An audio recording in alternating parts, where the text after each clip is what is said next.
அனைத்து நேயர்களுக்கும் திண்டுக்கல் ஹரியன் சர்மாவின் பணிவான வணக்கம். குரு பிரம்மா குரு விஷ்ணு குரு தேவோ மகேஸ்வர குரு சாட்சாத் பரபிரம்மா தஸ்மை ஸ்ரீ குருவே நமக. குரு பகவானின் அதிசார சஞ்சாரம் வருகின்ற ஐப்பசி மாதம் 1ஆம் நாள் ஆங்கில 18/10/2025 சனிக்கிழமை இரவு 7:47 திருக்கணித ரீதியாக குரு பகவான் மிதுன ராசியிலிருந்து அதிசாரம் பெற்று கடகராசிக்கு செல்கிறார். அந்த கடகராசியில் கார்த்திகை மாதம் 19ஆம் நாள், அதாவது 5/12/2025 வெள்ளிக்கிழமை வரை சஞ்சரித்து மாலை 5:45 மீண்டும் அவர் வக்ரகதியில் வந்து மிதுன ராசியில் பிரவேசிக்கிறார். குரு பயிற்சி ஆகும் வரை அங்கு மிதுனத்தில் தான் சஞ்சரிப்பார். இது கிட்டத்தட்ட ஒரு 49 நாட்கள் இந்த நிகழ்வு நடைபெறுகிறது. இந்த 49 நாட்கள் என்பது சாதாரண விஷயம் இல்லை, 1.5 மாசத்துக்கு மேலே ஆகுது. 12 ராசிகளுக்கும் என்னென்ன தன்மைகளை வழங்கப் போகிறது, அவர்கள் எவ்வாறெல்லாம் நடந்து கொள்ள வேண்டும், என்னென்ன தெய்வங்களை வழிபட வேண்டும் என்பதை பற்றி நாம் விரிவாக இந்த பதிவில் ராசி ரீதியாக பார்க்கலாம்.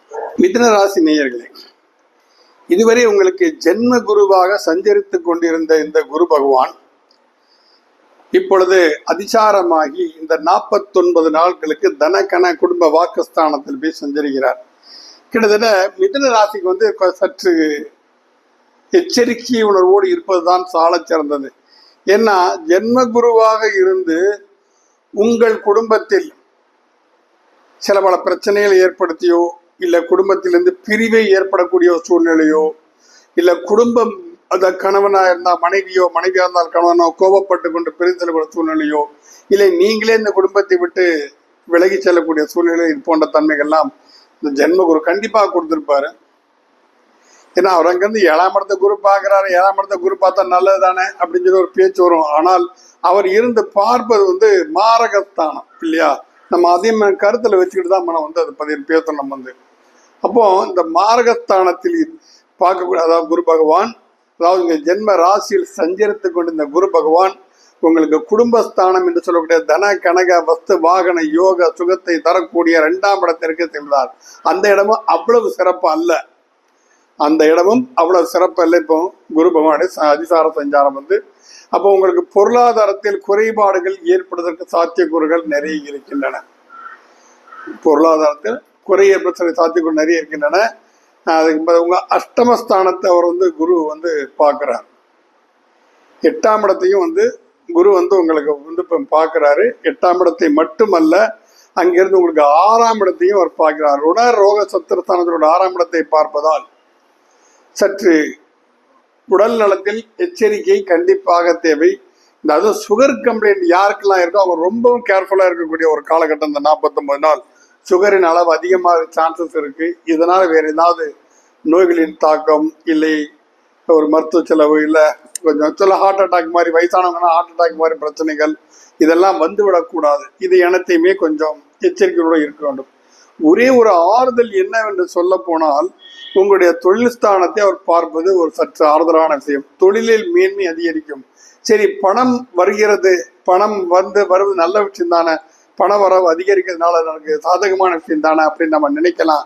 ஆனா ஏதாவது நோய் நொடியை கொடுத்து அதுல தேவையில்லாத செலவு மட்டுமல்லாம மன உளைச்சல், ஒரு நிம்மதியற்ற தன்மை, இது எல்லாத்தையுமே கொடுத்துரும். அது நமக்கு எப்படி காசு இல்லாத இருந்தா நோய் நொடி இல்லாமதான் இருந்தா சொல்லலாம். காசு வந்துருச்சு, டாக்டர் தான் கொடுத்துக்கிட்டே இருப்போம். இது எந்த வகையில நியாயம்?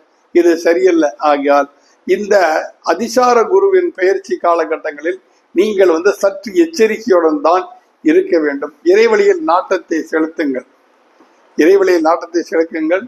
தட்சிணாமூர்த்தி, அதாவது உங்களுடைய ராசிக்கு மாரகாதிபதியாவர் குரு.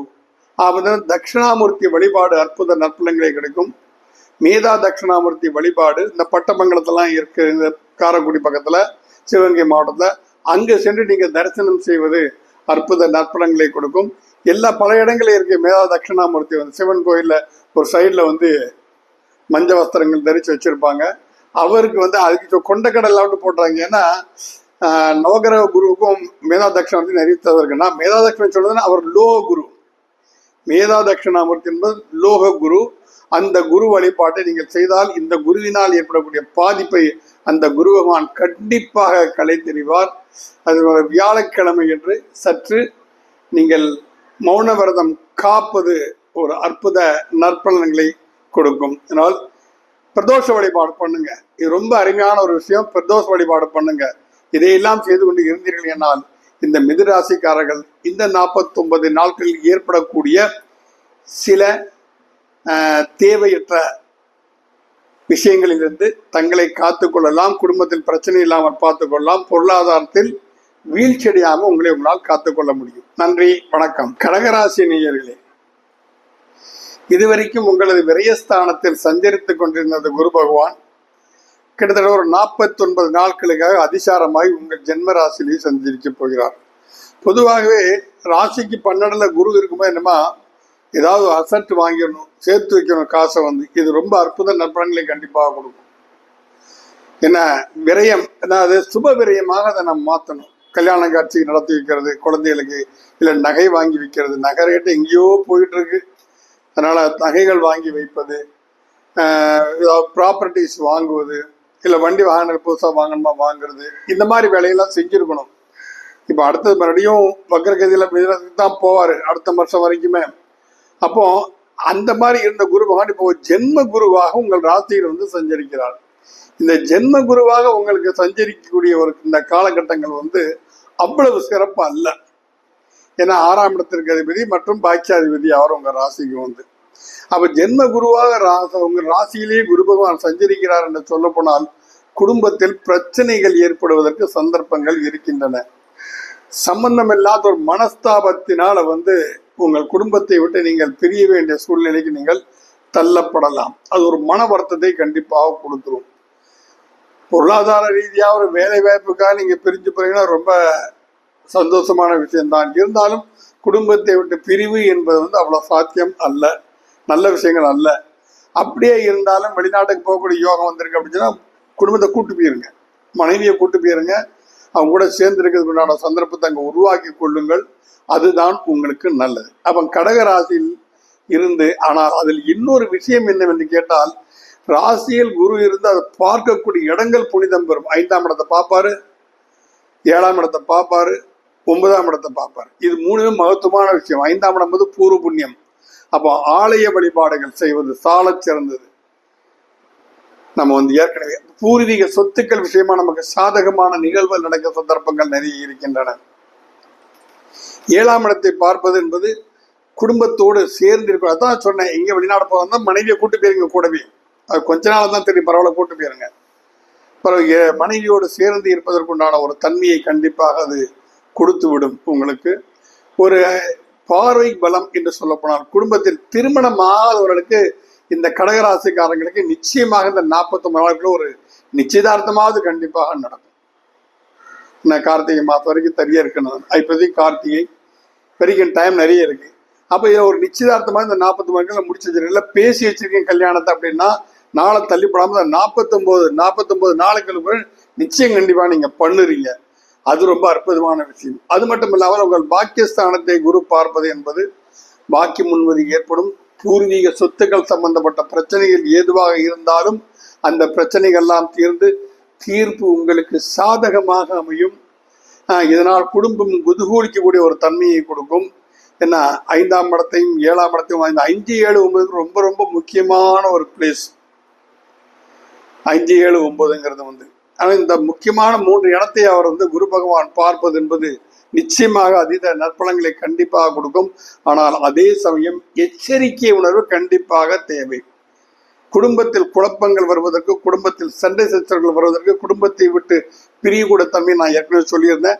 இந்த மாதிரி விஷயங்களை வந்து நீங்க கொஞ்சம் எச்சரிக்கையை கடைபிடிச்சாதான் குடும்பம் புதுவில் வெளியில காசு சம்பாதிச்சிருக்கோம், வீட்டை அனுபவிக்க ஆள் இல்லைன்னா அந்த காசு சம்பாதிச்சு என்ன பிரயோஜனம் நமக்கு இல்லைங்களா?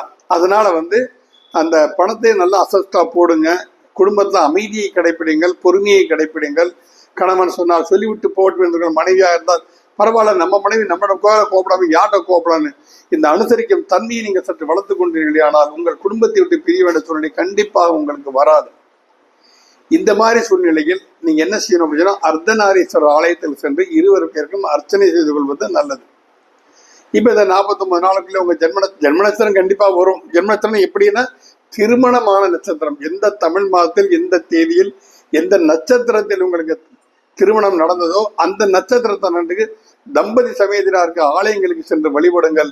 குடும்பத்தில் உள்ள அனைத்து குழப்பங்களும் தீர்ந்து நிச்சயமாக ஒரு நல்ல சந்தோஷமான வாழ்க்கை அமையும். நன்றி, வணக்கம்.